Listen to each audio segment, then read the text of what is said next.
प्रथम रखे यह ध्यान, अग्रणी शिक्षा का संस्थान। देश है प्रथम रखे यह ध्यान, अग्रणी शिक्षा का संस्थान। बना जो महाराजा के नाम, हमारा अग्रसेन संस्थान।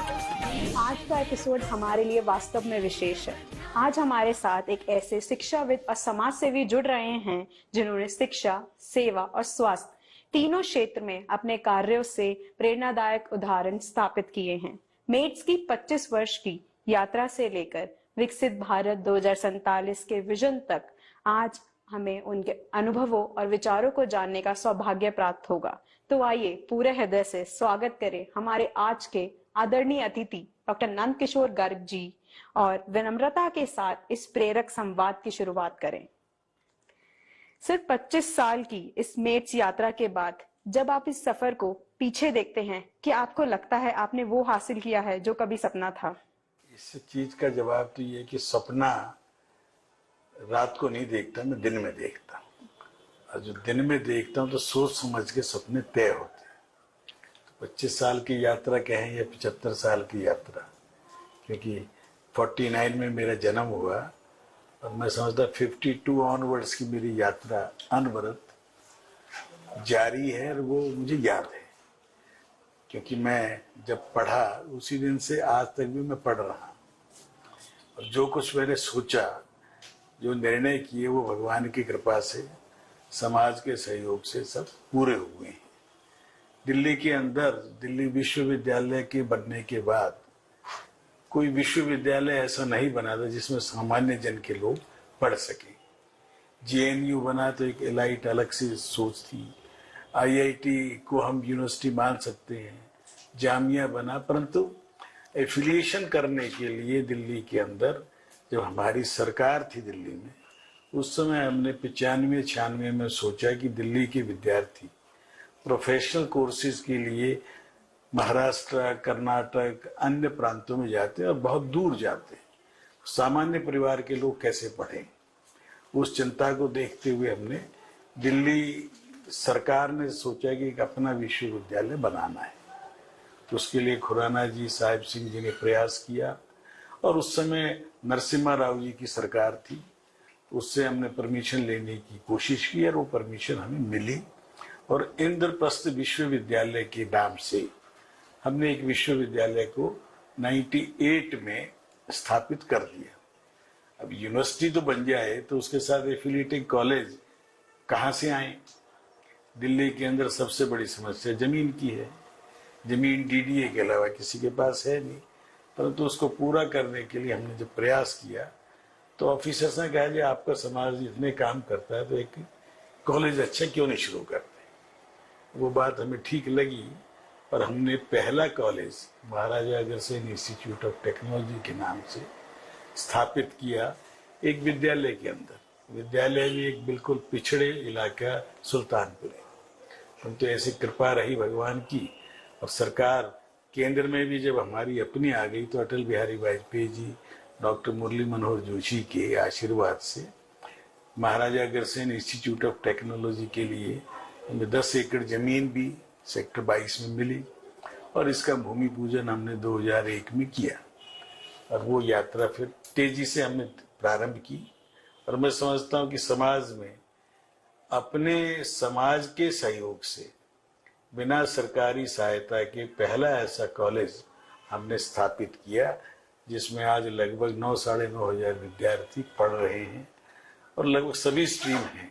और पढ़ना भी कोई बड़ी बात नहीं। हमारे दोनों इंस्टीट्यूट जो इस कैंपस में है वो दिल्ली के अंदर अपना एक बड़ा स्थान रखते हैं।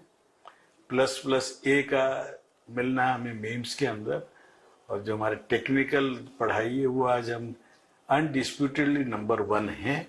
और बिट्स, पिलानी और थापर के बाद उत्तर भारत के इस क्षेत्र में हम तीसरे बड़े नाम के रूप में उभर के आए हैं। और ये यात्रा अनवरत है। आज हमारे बच्चे पैकेज में गिनती करें तो DTU के समकक्ष हैं। 1 करोड़+ के पैकेज में भी बच्चे जा रहे हैं। और विश्व क्या शायद ही कोई ऐसी कंपनी हो जिसमें हमारे विद्यार्थी आज ना हो। ये सब हो पाया कि हमें फैकल्टी अच्छी मिली, फाउंडर डायरेक्टर मिश्रा साहब जैसे लोग मेरे जो NSIT के रहे, और दिल्ली कॉलेज ऑफ इंजीनियरिंग की जितनी फैकल्टी रिटायर हुई, हमने सबको हाथ जोड़ के ले किया और उनके माध्यम से ये कॉलेज खड़ा हुआ। ये यात्रा आगे जारी है और इसकी जो नेक्स्ट फेज आनी है, जो अभी आप पूछ रहे थे, कि इसके साथ स्वास्थ्य को भी हमने शुरू से ही 1980 से हॉस्पिटल शुरू किया पंजाबी बाग में। उसके बाद हमने मेडिकल कॉलेज शुरू किया अग्रोहा में। अब एक दूसरी यूनिवर्सिटी हम बहादुरगढ़ में बना रहे हैं। द्वारका के अंदर 100 बेड का हॉस्पिटल है और बिल्कुल बाजू में ये लगभग 400 बेड का हॉस्पिटल। तो हेल्थ सेक्टर में महाराजा अग्रसेन जी के नाम पर बहुत अच्छा काम हम दिल्ली में कर पा रहे हैं। और मैं समझता हूँ कि अब हिमाचल में हमारी इच्छा है, जो हमारी विश्वविद्यालय है उसके अंदर नर्सिंग कॉलेज शुरू करें, पैरामेडिकल कॉलेज शुरू करें और धीरे धीरे उसको अपग्रेड करके फुल फ्लेज मेडिकल कॉलेज बनाएं, ताकि वो लोकेशन हमारी हरियाणा, हिमाचल, पंजाब, चंडीगढ़ और उत्तर प्रदेश के लोगों की सेवा करेंगे। एक संकल्प लेके हम नया वहाँ एक प्रयोग करेंगे कि 70 साल से बड़ी आयु के लोगों को, जो प्रधानमंत्री जी ने सोचा है जो कि उनको हेल्थ सर्विसेज अच्छी मिले, सोचने से तो नहीं होता। सरकारी तंत्र के अंदर जल्दी सी कामयाबी भी नहीं मिलती। तो बेंगलोर का एक उदाहरण हमने देखा कि जहाँ बिलिंग सेक्शन ही नहीं बनाया एक संत ने, तो हमने उस आदर्श को लेके चल रहे हैं कि 70+ का जो भी आएगा उनके लिए 100 बेड हम निर्धारित करेंगे, जिसमें शुल्क व्यक्ति से नहीं लिया जाएगा। स्पॉन्सर कराएंगे, कुछ सरकारों से कराएंगे, कुछ सामाजिक दायित्व लेके चलने वाले जो चैरिटेबल ट्रस्ट हैं उनको जोड़ेंगे। परंतु हमने 200 बेड का हॉस्पिटल अगले साल तक हम चालू कर पाए, ऐसी हमारी इच्छा है और भगवान की दया कृपा रहेगी, हम चालू कर पाएंगे। उसके बाद धीरे धीरे उसको हम आगे बढ़ेंगे। 2047 तक जो एक बड़ा सपना देश के प्रधानमंत्री देख रहे हैं और हम सबको दिखा रहे हैं, तो आज का जो हमारा यूथ है, जो मेरे 10,000 विद्यार्थी हैं, ये भविष्य के निर्माण करने में हमारे इस ट्रस्ट को, इस सोसाइटी को बहुत बड़ी हेल्प देंगे। क्योंकि ये सब लोग आने वाले 20 साल में अच्छी उम्र में पहुंचेंगे, बड़े पदों पर पहुंचेंगे, और वो जो कुछ देख रहे हैं कि हम जो कहते हैं वो कर रहे हैं, निश्चित तौर पर उनको अधिक करने की संख्या में मिलेगी। हमारा जो ग्रुप अब 200 या 500 हजार का है, उसके अंदर ये 10,000 विद्यार्थी हर साल, जिसमें 2,500-3 हजार जुड़ेंगे, एक बहुत बड़ी क्यूमुलेटिव हमारी ताकत बढ़ने वाली है। और उस सपने को पूरा करने के लिए हम लोग प्रतिबद्ध हैं और भारत माँ को उसके ऊंचे सिंहासन पर, जिसकी वो हकदार है, जो 17वीं शताब्दी तक हम थे, गुलामी के दौर में भी हम थे, परंतु हमारी जो आज़ादी के बाद जो संकल्प हमारे अधूरे रह गए, वो नरेंद्र मोदी जी ने उन सपनों को पूरा करते हुए आगे बढ़ रहे हैं और हम समझते हैं हमारा भी उसमें अच्छा योगदान रहेगा। सर, काफी ही अमान्य सफर रहा है आपका अभी तक। इसके अलावा नई शिक्षा नीति में आपका क्या कहना है? क्या आपको सच में लगता है इस पॉलिसी ने शिक्षा संस्थानों में की विकास और उपलब्धियों में बदलाव किया है? अभी तो दिखने लायक बदलाव नहीं हुआ है, क्योंकि नई शिक्षा नीति फेजेज में लागू हो रही है और बरसों बाद बनी है, बहुत सोच विचार की बनी है। तो इसके अंदर अभी स्कूल लेवल से प्रारंभ हुआ, उसमें भी 3 अलग अलग वो हैं। इसके बाद कॉलेज लेवल, और कॉलेज लेवल में भी ग्रेजुएशन लेवल पे चेंजेस आ रहे हैं, सिलेबस नए बन रहे हैं, भारतीय अपनी भाषाओं में हम पढ़ सकें, इंजीनियरिंग, मेडिकल, वो व्यवस्थाएं हो गई हैं। तो उसका इम्पैक्ट जो आएगा, मुझे लगता है कम से कम 5 साल लगेंगे। 2030 तक इस नई शिक्षा नीति के जो परिणाम हैं वो सुखद होंगे, अच्छे होंगे और हम उसको देख पाएंगे। सर, मोदी जी के विकसित भारत 2047 के सपने को साकार करने में आने वाले 10 साल कितने निर्णायक साबित होंगे और क्या आपको लगता है उनका सत्ता में बने रहना इस लक्ष्य की प्राप्ति के लिए आवश्यक है? मैं समझता हूँ आने वाले 10 साल, क्योंकि 20 साल 22 साल बाद का जो टारगेट है, तो 10 साल क्रूशियल है, नो डाउट, और उसकी तैयारी है। भारत जब विकसित बनेगा तो हर चीज में बने, और आज हमारे देश की बच्चियों ने एक कारनामा करके दिखाया है जो उस दिशा में बढ़ेगा। 2036 के ओलंपिक भी लगभग 10 साल के बाद है। जी सर। उनसे पूर्व भूमिका में कॉमनवेल्थ गेम्स है। तो विकसित भारत केवल पैसे की दृष्टि से ना हो, टेक्नोलॉजिकल हो, स्पोर्ट्स में हो, जितनी विधाएं हैं, और मैं समझता हूँ उस ओर हम तेजी से कदम बढ़ा रहे हैं और हम उसको प्राप्त करेंगे। और 10 साल के अंदर लोगों को पूरा भरोसा हो जाएगा कि हम उस सपने के निकट पहुंच रहे हैं। गरीबी हटेगी, जैसे कल केरल ने घोषणा कर दी, अति गरीब हमारे यहाँ नहीं बचा है। बहुत अच्छी बात। आज सबको खाना मिले, सबको रोटी कपड़ा मकान मिले, यही सपना था, यही पिक्चरों में दिखाया करते थे। आज ये तीनों चीजें पूरी हुई हैं।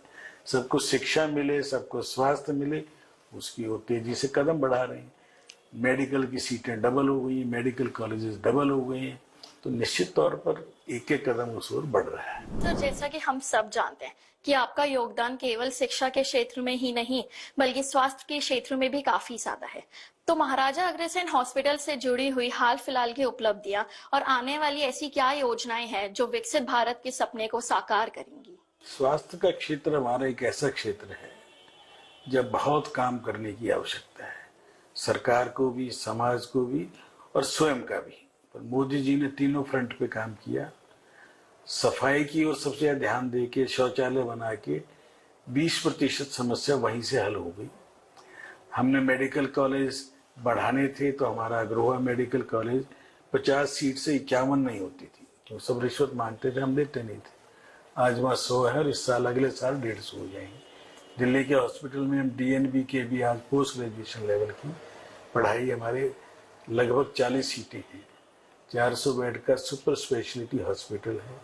कैंसर विंग बहुत तेजी से बन रहा है।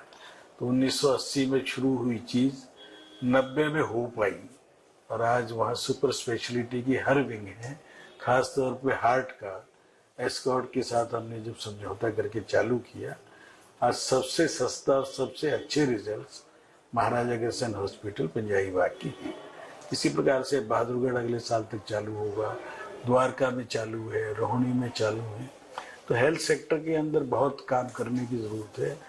जो WHO के नॉर्म से उस हिसाब से भी हमारी बेड संख्या अपर्याप्त है, परंतु हम तेजी से मेडिकल कॉलेज भी बना रहे हैं, डॉक्टर भी बनेंगे, पैरा मेडिकल स्टाफ भी चाहिए, और इसीलिए हिमाचल में भी अब हम काम शुरू कर रहे हैं।